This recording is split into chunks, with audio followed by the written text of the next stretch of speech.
El tema de la geopolítica tiene que ver con la relación entre territorio y poder político, tiene que ver con la estrategia de las potencias y de los países pequeños también. La geopolítica tiene que ver con el ejercicio del poder de una nación en relación al territorio.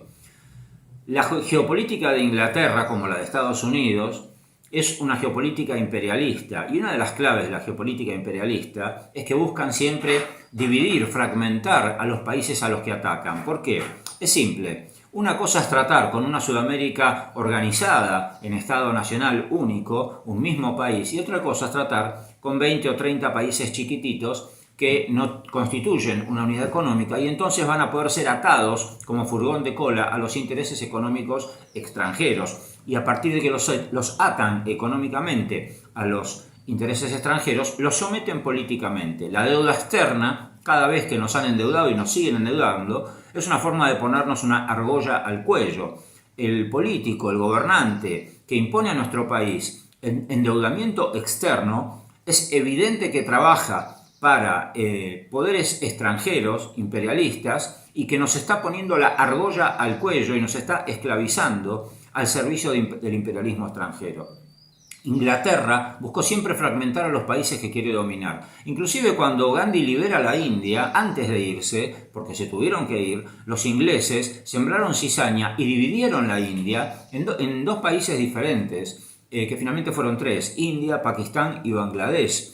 Los ingleses estuvieron en África, dañaron el tejido social, es una de sus especialidades, no solo que vulneran los intereses y los derechos políticos de los pueblos, sino que además realizan acciones para dañar el tejido social de los demás pueblos. Siembran odio, siembran resentimiento, siembran discordia, ¿sí? Y eso deja un rastro que después ellos mismos pueden seguir utilizando, porque en base al resentimiento, al odio y a la discordia que siembran, es donde van articulando unos contra otros. Una de las claves de fragmentar a un país es que a ellos les permite tratar con distintos países chicos, pequeños, y entonces no solo que los atan como furgón de cola a los intereses imperialistas, sino que además los están haciendo pelear constantemente unos contra otros.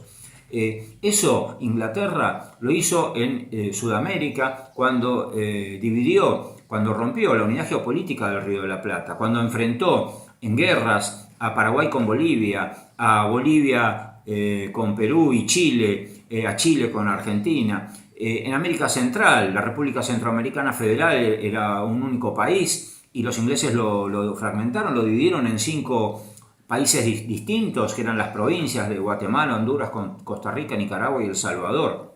Y lo mismo trataron de hacer también los ingleses contra Estados Unidos cuando empujan a los estados del sur, esclavistas que producían el algodón barato que querían los ingleses para sus fábricas en Inglaterra. Los ingleses empujan a los estados del sur en guerra contra el norte industrial, porque el norte industrial manejaba la mayoría en el Congreso norteamericano y entonces imponían barreras proteccionistas para evitar la invasión de mercancías inglesas en Estados Unidos. Entonces Inglaterra chantajeó a los estados del sur y les dijo: para que yo les siga comprando a ustedes algodón, ustedes tienen que eliminar la barrera proteccionista. Ahí es cuando el sur se separa y además ataca al norte en una guerra civil como la de unitarios y federales en la Argentina, con el detalle que allá no hubo un traidor Urquiza, sino que hubo un general Grant que fue leal a Abraham Lincoln, ¿sí? Abraham Lincoln cumple en Estados Unidos frente a la agresión de Inglaterra a través de la guerra civil el mismo papel que cumple Juan Manuel de Rosas en el Río de la Plata frente a la agresión de Inglaterra y de Francia también, ¿sí? Inglaterra manipula a Francia, después también a Brasil en contra de la Argentina, ¿sí? Rosas defiende la unidad geopolítica del Río de la Plata, apunta a reconstituir el territorio argentino, que era lo que antes era el virreinato del Río de la Plata, lo que hoy es Bolivia, el Alto Perú, Paraguay, la banda oriental que es Uruguay y la actual Argentina.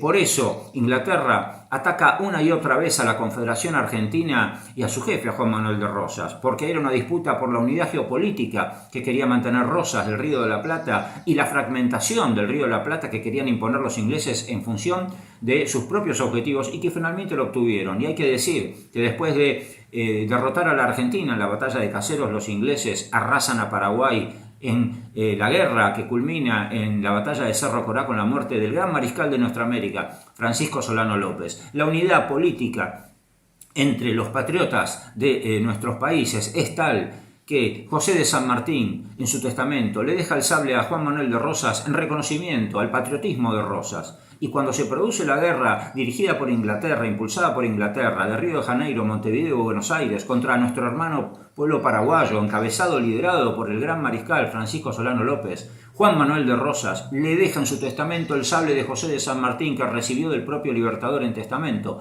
Rosas se lo deja en su testamento diciendo que deberá ser entregado al gran mariscal de nuestra América, Francisco Solano López, por el patriotismo con el que defiende nuestros intereses contra aquellos mismos contra los cuales Rosas los defendió en su momento.